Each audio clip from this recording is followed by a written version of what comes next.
आप सबको जय मसीह की। आइए आज के वचन में जाएंगे। पवित्र शास्त्र बाइबल पहला पत्रस 3 अध्याय उसका 18 और 19। इसलिए कि मसीह ने भी अर्थात अधर्मियों के लिए धर्मी ने पापों के कारण एक बार दुख उठाया ताकि हमें परमेश्वर के पास पहुंचाए। वह शरीर के भाव से तो घात किया गया पर आत्मा के भाव से जिलाया गया। उसी में उसने जाकर कैदी आत्मा को भी प्रचार किया। परमेश्वर के पवित्र वचन के पढ़े, सुने, समझे और कबूल के जाने में परमेश्वर की आशीष हो। आमीन।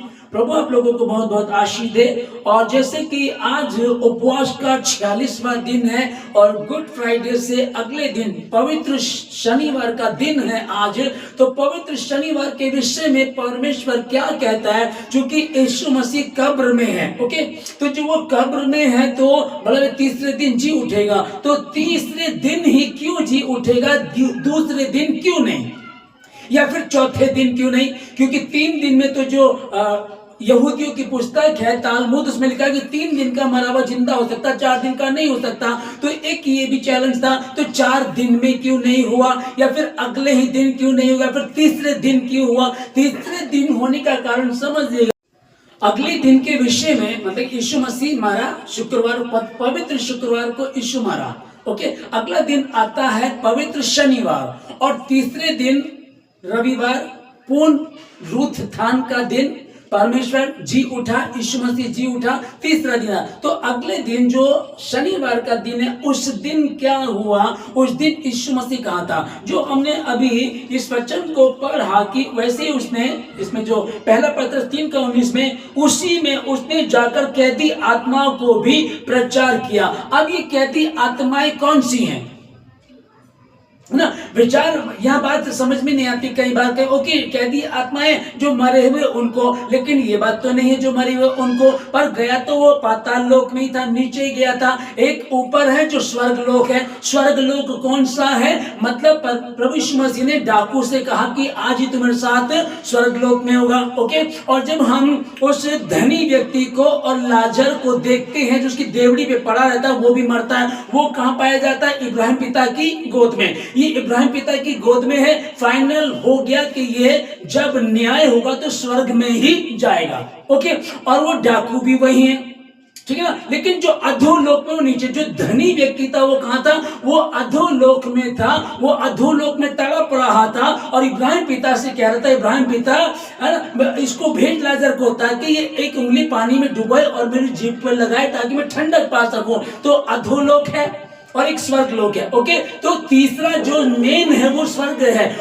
तो मसीह यीशु जब सिंहासन पर बैठेगा, जब न्याय का दिन आएगा, न्याय होगा, तब जा करके तो जो यीशु मसीह ने डाकू से कहा आज ही तुम्हारे साथ स्वर्गलोक में होगा। एक दूसरा जो धनी व्यक्ति के साथ लाजर था, वो जो मरा, वो इब्राहिम पिता की गोद में, तो वो भी कहाँ होगा? वो भी परमेश्वर के साथ। तो फाइनल है, उनका कोई न्याय नहीं होना, उनका फाइनल हो चुका कि स्वर्ग में ही जाएंगे। लेकिन कुछ लोग हैं अभी, जैसे कि ये व्यक्ति है, ये धनी व्यक्ति, ये अब वहां जाकर के पछता रहा है, तौबा कर रहा है और ये कह रहा है इब्राहिम पिता मुझ पर दया कर, दया करके तू उसको भेज मेरे पास। तो कहता है कि अब इतनी गहरी खाई, यहाँ से वहां, वहां से यहाँ कोई आ जा नहीं सकता है, ओके। तो वो कहता ठीक है भाई। फिर वो कहता है कि अच्छा मेरे 5 भाई वो ऐसा ही गुनाह कर रहे, उनके पास भेज किसी को। वो पर इब्राहिम पिता कहता है उनके पास तो मूसा की पुस्तक है और नबी उनके पास है, वो उनकी सुने। वो कहता है कि नहीं, यदि मरे हुए में से कोई जाए तो वो यकीन करेंगे, यहाँ का हाल कोई जाकर के बताए, ठीक है। तो अब मसीह यीशु मरा, तीसरे दिन जी उठेगा और दूसरे दिन में वो मरा और दूसरे दिन में वो उन कैदी आत्माओं के पास गया। हालेलुया। उनके पास जो तौबा कर रहे, सोच रहे कि काश मौका मिल जाता, मेरे पास किसी ने शुभ समाचार लेकर नहीं आया, शुभ संदेश दिया नहीं गया। या फिर अब हम नूह के समय की बात देखते हैं कि जब नूह शुभ समाचार बता रहा था, भाई मन फिराओ, तौबा करो क्योंकि जल प्रलय होगा और सारी पृथ्वी नष्ट कर दी जाएगी, अभी तौबा कर लो। किसी ने यकीन नहीं किया, क्योंकि अनदेखी वस्तुओं का प्रमाण है विश्वास। जो उनको दिख रहा वो तो उसको देख रहे थे, अनदेखी वस्तुओं का प्रमाण विश्वास है। और विश्वास कौन करेगा? जो विश्वासी होगा। नूह विश्वासी था, उसने विश्वास किया, वो काम पर लग गया। पर अन्य जाति जानते नहीं थे, उन्होंने नहीं किया। ओके, अब समझिएगा इसको कि ये जो कहानी है कि यीशु मसीह दूसरे दिन पवित्र शनिवार को कहा था, जिस वचन को उसने कैदी आत्माओं को, कैदी आत्मा उत्पत्ति की पुस्तक 37 का 35 में यहाँ जो याकूब का बेटा यूसुफ को जब उसे खबर मिलती कि वो मर गया, तब उसके पुत्र और पुत्र उसको शांति देने की कोशिश करते हैं, प्रयत्न करते हैं, पर उसे शांति नहीं मिलती है। वो इस बात को बोलता है, यहाँ कहता है कि मैं तो विलाप करता हुआ अपने पुत्र के पास अधोलोक में उतर जाऊंगा। मरने की बात कहां जाते हैं? ठीक, वो कह रहे कि मैं अधोलोक में चला, मैं तो अपने पुत्र के साथ अधोलोक में नीचे चला जाऊंगा, नीचे उतर जाऊंगा। ओके, तो अधोलोक की बात चल रही है। अब याकूब कह रहा मैं तो अधोलोक में चला जाऊंगा। अब वो उसे पता मैं धर्मी हूं, मैं तो अब्राहम, इजहाक और याकूब, अब मैं हूं तीसरी पीढ़ी का हूं, परमेश्वर के वायदे के अनुसार हूं मैं। तो वो कह रहा मैं अधोलोक में नीचे उतर जाऊंगा। तो इसका मतलब क्या हुआ? अब वो अधोलोक में है और यीशु मसीह तीसरे दिन कहा गया कैदी आत्माओं के पास अधोलोक में गया। पहला व्यक्ति हमने जो ये लूका की पुस्तक में जो धनी व्यक्ति है, जो अब्राहम से कह रहा है अब्राहम मुझ पर दया कर, इसको भेज, लाजर को भेज मेरे पास, ठीक है ना। एक वो व्यक्ति हो गया, वो तौबा कर रहा है, वो कह रहा है कि नहीं, वहां वो नीचे नहीं सुनते किसी की, यहाँ का हाल कोई बताए जाकर के उनको, तब वो मानेंगे यदि कोई मरे हुए में से जाए तो। और यीशु मसीह मर करके जी उठा है, आत्मा में जी उठा और वो गया नीचे, गया वो, ओके, अधोलोक में, वहां गया, नीचे पाताल में गया उनको सुसमाचार सुनाने के लिए। एक व्यक्ति हमको ये मिल रहा। दूसरा हमें याकूब कह रहा है कि मैं तो विलाप करता करता अपने पुत्र यूसुफ के पास अधोलोक में नीचे उतर जाऊंगा। तो इसका मतलब वो भी वहां। ओके, दूसरी बात, अगर हम उत्पत्ति की पुस्तक 6 अध्याय 2 वचन में यह लिखा है, तब परमेश्वर के पुत्रों ने मनुष्यों की पुत्रियों को देखा कि वे सुंदर हैं और उन्होंने जिस को चाहा उससे विवाह कर लिया। तब यहोवा ने कहा मेरा आत्मा मनुष्य से सदा विवाद करता न रहेगा, क्योंकि मनुष्य भी शरीर ही है ना। अब समझिएगा इसको कि मनुष्य शरीर, परमेश्वर के पुत्रों, जिसके यहाँ जो हम पढ़ रहे हैं, तब परमेश्वर के पुत्रों ने, ठीक है, परमेश्वर के पुत्र, तो ये परमेश्वर कौन है? वो स्वर्ग दूतों ने। अब वो स्वर्ग दूत जो थे, वो जब मनुष्यों की स्त्रियों से विवाह किया या वो फिजिकल जब उनसे होना चाहेंगे, तो वो स्वर्ग दूत हैं, परमेश्वर के पुत्र हैं। और यहाँ जो है ये मनुष्य इंसान है, ये तो वो रूप धारण करके नीचे आए होंगे, तो उन्होंने किया तो पाप ही है। तब उनको, मतलब ये बाइबल में तो सिर्फ एक ही वचन मिल रहा है कि यीशु मसीह ने प्रचार किया कैदी आत्माओं को, दूसरा नहीं मिल रहा। पर उदाहरण स्वरूप ये दूसरी पुस्तकों को पढ़ते हैं, वहां ऐसा बताया जाता इस प्रकार से है कि मसीह यीशु नीचे गया। अब ये भी इनको जो स्वर्गदूतों ने गलती की, तब इनको अलग किया, इनको कैद कर लिया गया, फिर कोई गलती ना करे। तब वो कैदी आत्माओं को, आमीन, तब उन कैदी आत्माओं को सुसमाचार सुनाया गया।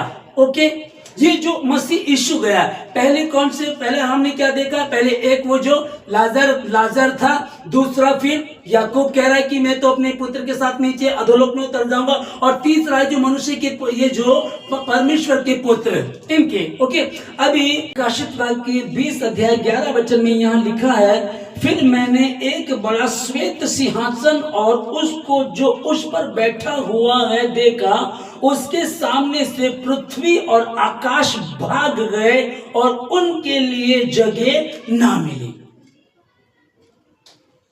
हालेलुया, उनके लिए जगह ना। जब न्याय का समय आएगा तो प्रभु ने कहा, जब हम मत्ती की पुस्तक में 25 में देखते हैं कि किस प्रकार से प्रभु ने सिखाया, हे मेरे पिता की धन्य भेड़ों मेरे दाहिने हाथ आ जाओ, और दूसरों को कहा जो निकम्मे वो बाएं हाथ आ जाओ। वो उसको बताया कि मैं भूखा था, मुझे तुमने खाना दिया। तो कहने लगे प्रभु हमने कब तेरे साथ ऐसा किया था? जो तुमने छोटे से छोटों के साथ किया। फिर मैं तुम्हारे यहाँ आया, तुमने मुझे पानी दिया। प्रभु आप कब मेरे यहाँ आए पानी, ठीक है ना, कुछ इस तरीके। तो ये 2 बाइट हो गए वहां। फिर उनके लिए कोई जगह बाकी ना रही। अब जो दुष्टता में थे, अब 2 डाकू बात कर रहे हैं। एक डाकू कह रहा है यदि तू परमेश्वर का पुत्र है तो खुद को बचा ले और हमें भी बचा ले। उसने विश्वास नहीं किया। ओके मान ले, तो उसके पास सुसमाचार नहीं गया। एक दूसरे वाले ने विश्वास कर लिया, वहां का माहौल देख करके, कुछ गवाहियों को सुन करके। उद्धार करता इसने लंगड़ों को टांगे दी, अंधों को आंखें दी। उद्धार करता सुनते किसी के द्वारा सुन करके इसने मान लिया। तो भी मान लो धोलोक में वो दूसरे वाला डाकू, ये जो पहले वाला डाकू जो उस पर दोष लगा रहा था, उसको देख लेते। ओके, उसने कहा तो ये भी अधोलोक में उससे बात कर रहा होगा। अब ये जो हम लोग पढ़ रहे हैं प्रकाशित वाक्य 20:11 में, फिर मैंने श्वेत कपड़ों में, फिर मैंने सिंहासन पे बैठा हुआ कौन, उद्धार करता हुआ यीशु मसीह देखा, और उसके सामने से पृथ्वी और आकाश भाग गए और उनको जगह ना मिली। आमीन। जिनको बताया गया, जिनको सुनाया गया, उनके लिए फिर कोई जगह बची नहीं है। और 15 में यहां लिखा हुआ है, और जिस किसी का नाम जीवन की पुस्तक में लिखा हुआ ना मिला वह आग की झील में डाला जाएगा। जीवन की पुस्तक खोली जाएगी, जिसका नाम लिखा हुआ नहीं मिलेगा उसको आग की झील में फेंक दिया जाएगा। न्याय का समय जब आएगा, तो न्याय का समय आएगा। अभी भी मसीह यीशु जीते जी सुसमाचार प्रचार कर रहा है। उससे पहले भविष्यवक्ता भेजे गए, इस्राएल के लोगों बदल जाओ, तौबा करो। यीशु मसीह पाम संडे वाले दिन जब यरूशलेम के समीप पहुंचा तो लिखा है कि 2 बार रोया। एक बार कब रोया, जब लाजर मर गया, उसकी कब्र पर जाकर के और यीशु रो पड़ा। दूसरी बार वो यरूशलेम को देख करके और कहता है कि कितनी बार मैंने चाहा कि जैसे मुर्गी अपने बच्चों को अपने पंख के तले रखती, वैसे मैं भी तुझे रखूं, पर तूने ना चाहा, पर अब वे तुझसे दूर हो गई हैं, क्योंकि तू भविष्यद्वक्ताओं की कातिल है। कोई भी भविष्यद्वक्ता तुझसे बाहर उसकी हत्या नहीं की गई, उसको नहीं मारा गया, पर तू ही, तुझ में ही उनकी कब्र है। और मैं भी इसलिए आया हूं क्योंकि मैं भी यही कत्ल किया जाऊंगा। अब उनके अपने लोग, यहूदी लोग, जिसको मानने वाले लोग थे, वो भी, उनके लिए भी परमेश्वर ने कहा, समझाया, तब भी समझाया। वो साना के नारे लगाए गए, राजा मान लिया, गुरु मान लिया, फिर भी कह रहे हैं सदूकी फरीसी, अरे देखो तुमसे कुछ नहीं बन पड़ता है। देखो सारा जहां उसके पीछे हो लिया। कल तक तो उसके पास 5000 लोग बैठते थे, 20,000 बैठते थे। आज तो दुनिया के लोग जो यहूदी बाहर कहीं कहीं रहते हैं, वो सब यहाँ पर्व मनाने आए हैं। वो भैया पर्व में उनका ध्यान कम है और यीशु मसीह में और लाजर में ध्यान ज्यादा है। सब उनके पीछे हो लिए, वो भी समझ नहीं रहे थे। डाकू बरअब्बा, उसके विषय में हम देखते हैं, ठीक है ना। तो ये बाइबल जो बता रही है, 3रे दिन जिंदा हो गया। पहले जब शुक्रवार को उसको क्रूस दिया गया, वो मर गया। दूसरे दिन कहां था, वो कैदी आत्माओं को शुभ समाचार सुनाने के लिए गया था। हालेलुया। ये शुभ संदेश, कई बार आपको लगे कि मैं जितना जानता हूं कि मेरे पापा के पास शुभ संदेश नहीं पहुंचा था, ठीक है ना। उस समय से पहले चले गए, तो मेरे दादा को तो बिल्कुल नहीं पता होगा, परदादा को तो बिल्कुल नहीं पता होगा। लेकिन जब से दुनिया बनी, जितने भी लोग हैं, उन सबों को लिखा है कि हर एक घुटना टेकेगा, हर जुबान अंगीकार करेगी। तो ऐसे कैसे कर लेगी जिनको पता नहीं, वो क्यों करेंगे, जिनको पता ही नहीं है। ओके, तो उनको बताया गया। अब मसीह यीशु कहां गया, वो नीचे अधोलोक में नीचे गया, और वहां उसने कैदी आत्माओं को, कुछ कैदी हैं और कुछ इस प्रकार की थी, कुछ तौबा कर रहे थे, हमें माफ कर दे, मुझ पर दया कर। धनी व्यक्ति बोल रहा, अब्राहम पिता मुझ पर दया कर, तू उसको भेज ताकि ये मेरी जीव को ठंडा करे, क्योंकि मैं यहाँ इस अग्नि में जल रहा हूं। वो कह रहे कि नहीं, यहाँ से कोई मरे हुए में से कोई जाएगा तो कोई नीचे यकीन करेगा, क्योंकि वो भविष्यद्वक्ता को भी सुनते हैं, पुस्तक भी है, व्यवस्था भी है, मूसा भी है, पर तो भी यकीन नहीं करते हैं। उस समय इजरायलियों ने विश्वास किया था क्या? जिस समय इजरायलियों को परमेश्वर निकाल करके लाया, वो कैसे बड़े बड़े चमत्कार दिखाए, कैसे उन्हें दिखा कि और ये कैसे परमेश्वर अग्नि के खंभे में हमारे साथ चलता था, कैसे वो बादल का साया बन करके आगे आगे चलता था, कैसे वो दुश्मनों को मार गिराया कर। तब भी क्या वो सुधर रहे थे? तब भी देखो कितने लोग मरे हैं, कितना बुरा हाल रहा है। तो भी प्रभु ठहरा, भविष्यद्वक्ताओं को भेजा, फिर खुदा का बेटा जब आया तब भी, आज भी जो कई बार गलतियां होती, कई बार गुनाह करते हैं, आज भी, तब वो 2026 साल पहले मरा यीशु मसीह, और 2026 साल पहले जब दूसरा दिन शनिवार था, वो आज ही दे, वो 33 एडी में जो दिन था वही आज भी है। और आज उसी दिन में मेरे और आपके पास ये शुभ संदेश है कि वो हमें तो सुना रहा, सिखा रहा है। वो कैदी आत्माओं के पास नीचे गया और उनको भी शुभ समाचार बताया उसने, हालेलुया, उनको भी शुभ समाचार बताया, उनको भी सिखाया। और जिस वचन को हम पढ़ रहे हैं, हाँ, जिनका नाम जीवन की पुस्तक में लिखा हुआ नहीं मिला, वो उस आग की झील में डाल दिए जाएंगे। अब क्या करें, मेरे और आपके लिए, मेरे पूर्वज जो थे, हमारे दादा परदादा थे, जिनके पास सुसमाचार नहीं पहुंचा, वो है, मेरी माँ थी, हाँ, उसको नहीं पता था। या फिर जो लोग बहरे थे बेचारे, वो देखते थे, हाँ जी इतने भगवान है, एक ये वाला भी ईश्वर है, ऐसे लोग मानते कई सारे, तो वो भी मान, जिनको सुनाई नहीं देता उनको सुसमाचार कैसे, वो उनके पास नीचे गया। और यही आशा मेरी और आपकी है, और मैं यीशु मसीह के नाम में प्रार्थना करता हूं और घोषणा करता हूं, बाकी ये सच है, बिल्कुल ये सच है। आयत एक ही लिखी है, सिर्फ ये पहला पत्रस 3:19 में बाइबल में यही पाई जाती है। उसमें लिखा हुआ कि वो कैदी आत्माओं को उसने जाकर के सुसमाचार सुनाया। तो कौन सी वाली हमने देख ली है, उसमें कुछ बातों को हमने देखा उसमें कि कौन कौन लोग हैं, और भी बहुत सारे उदाहरण होंगे, बहुत सारे लोग होंगे उसमें। कैदी आत्माओं को नीचे जाकर के शुभ समाचार सुनाया गया, और वही है जिनके पास शुभ समाचार नहीं पहुंचा उनके पास भी उसने आखिरी बार भी, अभी भी वक्त है, अभी भी तौबा कर लो, अधोलोक में जो पड़े उनको चुना दिया। और जो उसने कहा था आज ही तुम मेरे साथ स्वर्गलोक में होगा, वो तो उनके लिए अब कोई वकील नहीं किया जाएगा, वो सीधे सीधे जीवन की पुस्तक में इनका नाम है, इनको अंदर ले लो। पर वो पहले वाला डाकू जो निंदा कर रहा था, उसको बताया अभी वक्त है, क्या चाहता है, मर्जी है तेरी, स्वयं की इच्छा दी गई है। उनको बताया जो यकीन करेगा फिर न्याय होगा।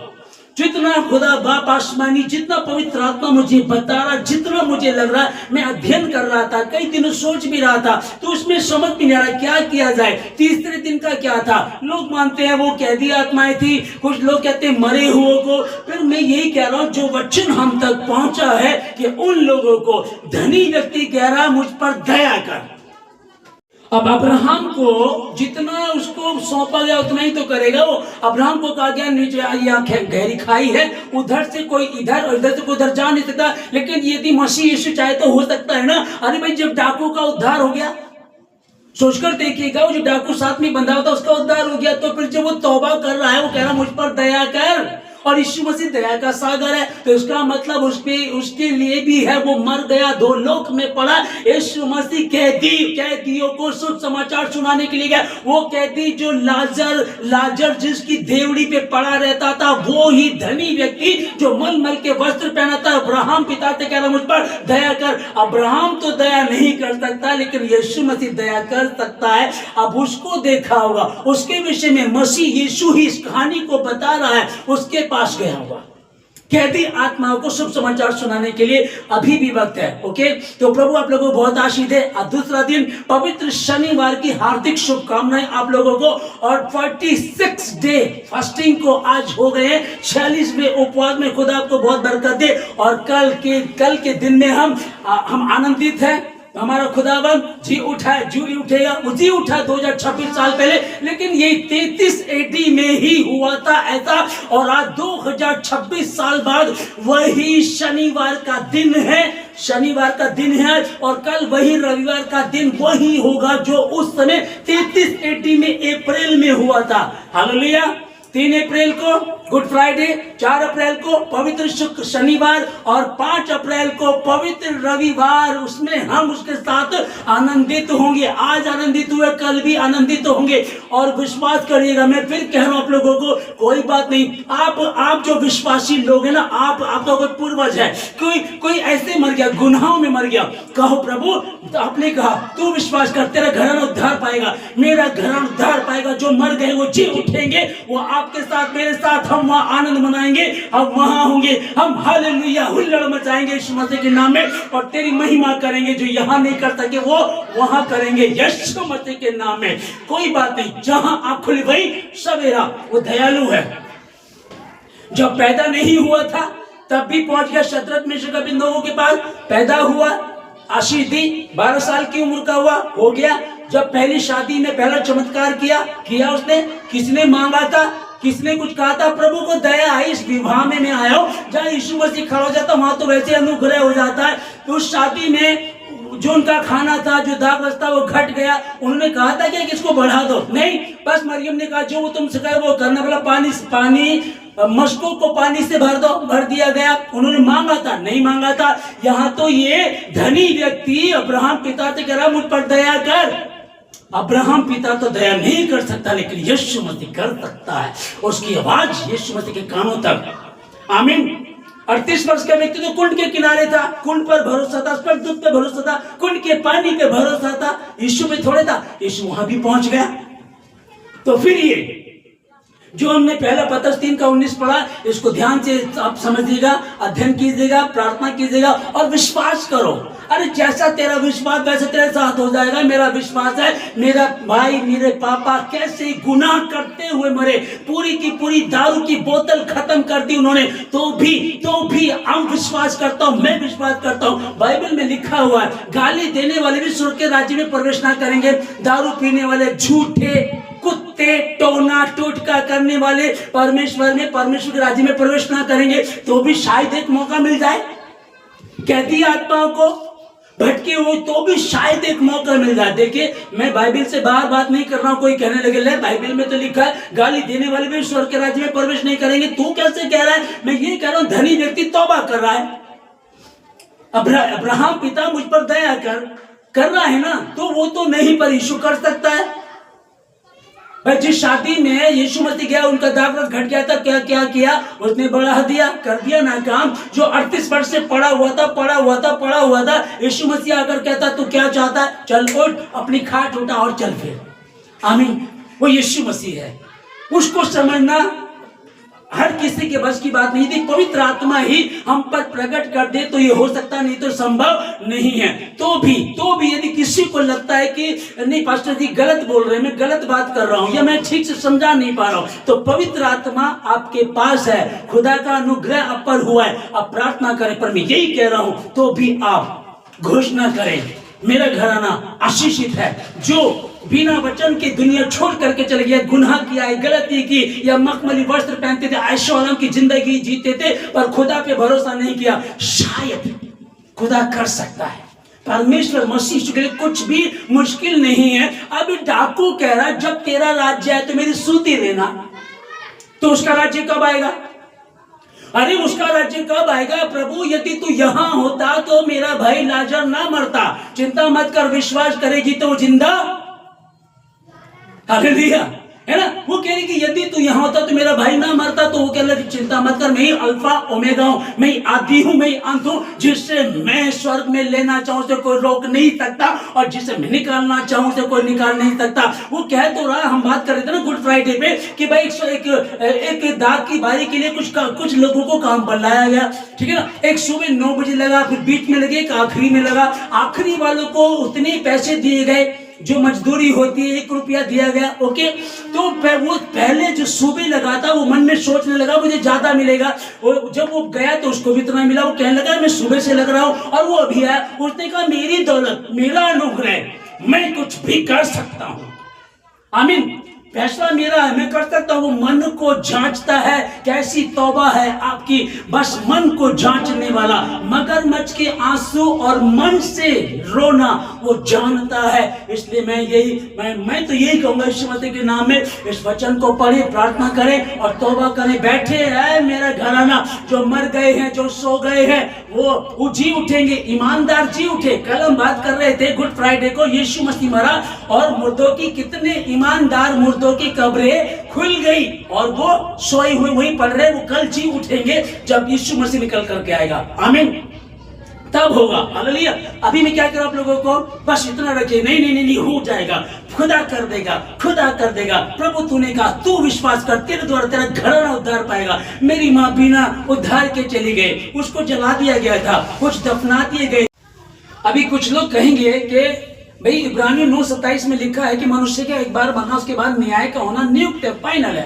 ओके चलिए ठीक है ना। तो ये वचन तब लागू नहीं होता कि वो कैदी आत्मा को सुसमाचार सुनाने के लिए गया, तो कहेंगे कि ये तो फिर बाद में लिखा गया है, यीशु मसीह पहले चला गया तो फिर बाद में पौलुस ने लिखा, ओके मान लेते हैं। तो फिर ये जो पत्रस लिख रहा है ये भी तो बाद में लिख रहा है कि कैदी आदमी को वहां सुनाने गया था, तो फिर वहां सुनाने गया था, तो फिर अब क्या हर वर्ष में हम क्या कहेंगे, चलिए मान लेते हैं कि जो हमारे परिवार वाले ठीक है, जो दुनिया छोड़कर चले गए, जो हुआ चलो ठीक है, हम प्रार्थना करेंगे और फिर प्रभु ने कहा भी तो कि वो साथ रहेंगे, हम साथ संगति करेंगे। और फिर भाई वो लिख रहा है, कहता है कि दाऊद कि मैं अब क्यों उपवास रखूं, क्योंकि अब वो मर गया है, मैं उसके पास जाऊंगा, मेरे पास नहीं आएगा, है ना। तो ये ठीक है। तो बहुत सारी बातें वचन से तर्क वितर्क करेंगे, बहुत कुछ निकल करके आता है। मैं एक बात कहना चाह रहा हूं आप लोगों से कि मसीह जी उठा, आपकी मरी हुई आशीषें जी उठेंगी यीशु मसीह के नाम में। और फिर एक बात है कि जहां खुली हुई से मेरा पीछे हमने कुछ गलती की, कुछ गुनाह किया, कुछ हमसे जाने अनजाने में गलतियां हुई,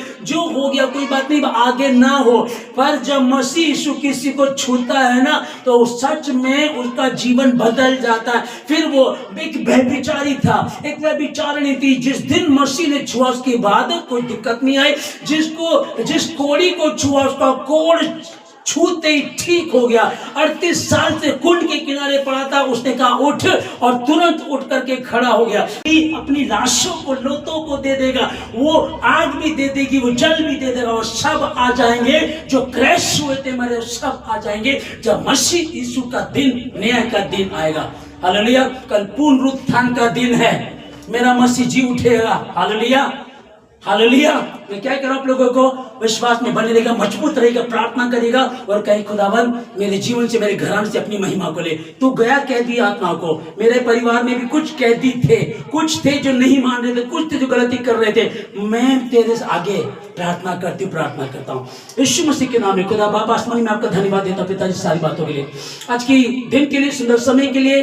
प्रभु राजा तो सब वाला धन्यवाद देते हैं कि उस समय को आपके हाथों में दे दे। आज का एक पवित्र वचन 60 नहीं 30 नहीं 100 गुण आशीष को लेकर गए प्रभु जी। हर सुनने वाला आशीष को पाए, एक आशा अभी भी है, यीशु कुछ भी कर सकता है। प्रभु तेरे डाकू, उसने तौबा की थी प्रभु, फिर वो उन्होंने तो उनका दाखरस घट गया था, उन्होंने थोड़ा ही मांगा था, आपने खुद बनाया, तो आप ऐसे कर सकते हैं प्रभु, आप कर सकते हैं। 38 वर्ष के व्यक्ति के लिए आपने किया, आप करेंगे, जितने सुन रहे हैं। लेकिन आप बदल जाए, आप बदल जाए, आप प्रार्थना करें मसीह यीशु के नाम में, आपके जीवन से महिमा होगी, ट्रांसफर होगी, बरकत आपके परिवार में, आपके घर में, उन लोगों में खुदा आपको आशीष देगा। धन्यवाद देते हैं सारी बातों के लिए, इस विश्वास के साथ प्रभु मसीह जी उठा, हम जी उठेंगे, हमारी मरी हुई आशीष जी उठेंगी, मसीह जी उठेगा, हमारी मुर्दे भी जी उठेंगे यीशु मसीह के नाम में। आशीष देता हूं, धन्यवाद देते, सब बातों की प्रार्थना मसीह यीशु के नाम से मांगते हैं, आमीन। Thank you Jesus, thank you thank you thank you.